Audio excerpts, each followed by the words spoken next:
দেখুন, গতকাল একটা ঘটনা শান্তিপুরে ঘটেছে, যেটা সম্পূর্ণভাবে তৃণমূলের আশ্রিত দুষ্কৃতীরা খুব চক্রান্ত করে আমাদের সাংসদ এবং রানাঘাট লোকসভা কেন্দ্রের বিজেপি প্রার্থী জগন্নাথ সরকারের ওপর আক্রমণ করেছে। এবং যিনি আক্রমণ করেছেন তিনি গত পঞ্চায়েত নির্বাচনে তৃণমূল কংগ্রেসের প্রার্থী ছিলেন।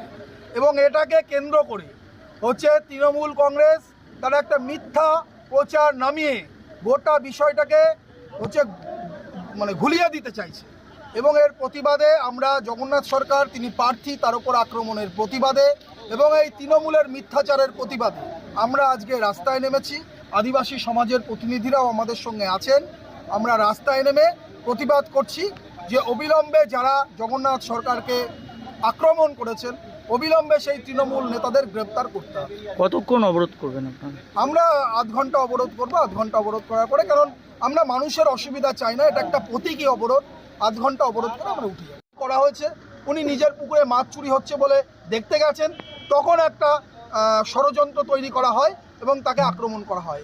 উল্টে নাটক তৈরি করছে তৃণমূল যে জগন্নাথবাবু নাকি আক্রমণ করেছে। একদম সম্পূর্ণ মিথ্যা কথা। আমার সঙ্গে সেই এলাকার মানুষজনের কথা হয়েছে, তারা বলেছেন যে সম্পূর্ণ মিথ্যা কথাই নাটক করছে এসব।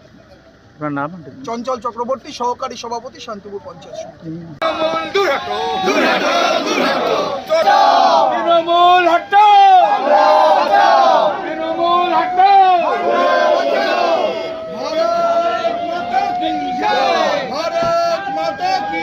জগন্নাথ সরকারের ওপর আক্রমণ মানছি না, মানব না। বিজেপি প্রার্থী জগন্নাথ সরকারের ওপর আক্রমণকারীদের গ্রেফতার করতে হবে। এই দাবিতে বিজেপি লড়ছে, লড়বে। এই তৃণমূলের গুন্ডাগিরি শান্তিপুরে চলছে না, চলবে না।